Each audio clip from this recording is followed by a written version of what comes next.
Monday mark origami प्रणाम। मैं मेरे दोस्त को मिलने गया।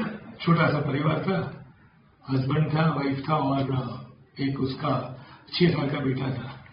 तो मैंने देखा कि उसका बेटा जो था ड्राइंग रूम में बैठे बैठे पेपर को फोल्ड कर रहा था। पेपर लिया, उसने उसको फोल्ड किया और बड़े ध्यान के साथ उसको पॉइंट टू पॉइंट फोकस कर रहा था और कुछ बना रहा था। तो मैंने उसको पूछा कि बेटा ये तू क्या कर रहा है, ये क्या बनाने वाला है ये पेपर में से? बोले कि अंकल मैं इसमें से ओरिगेमी प्रैक्टिस कर रहा हूँ और मैं ये ओरिगेमी सीख रहा हूँ। तो मुझे याद आया, हाँ ओरिगेमी है तो ऐसा कोई शब्द तो हमने सुना है, वो जापानीज शब्द है। तो चलिए आज मैं आपको ये ओरिगेमी के बारे में बताता हूँ। ये हुआ था यूं कि ये ओरिगेमी जो है ना, जो जापानीज वर्ड है, वो 2 शब्दों का मिलन है।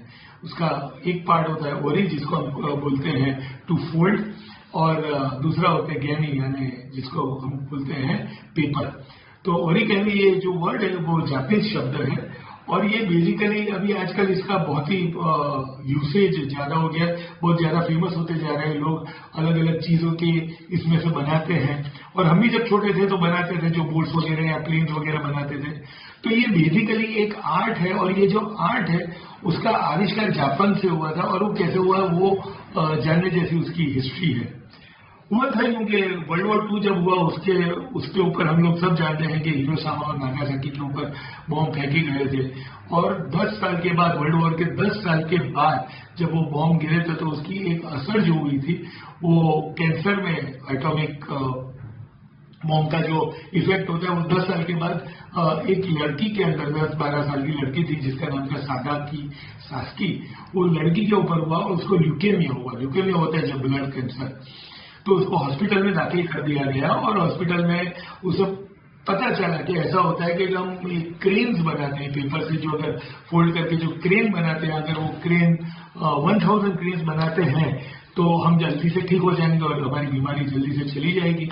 तो वैसे भी वो हॉस्पिटल में दाखिल थी तो उसने क्रेन्स बनाना शुरू किया और वो 1000 बनाने थे।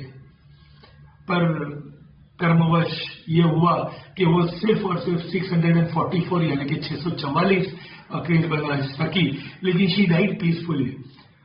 पूरी दुनिया को धीरे धीरे मीडिया के द्वारा पता चलता गया है कि ये इसके पीछे की ये कहानी है।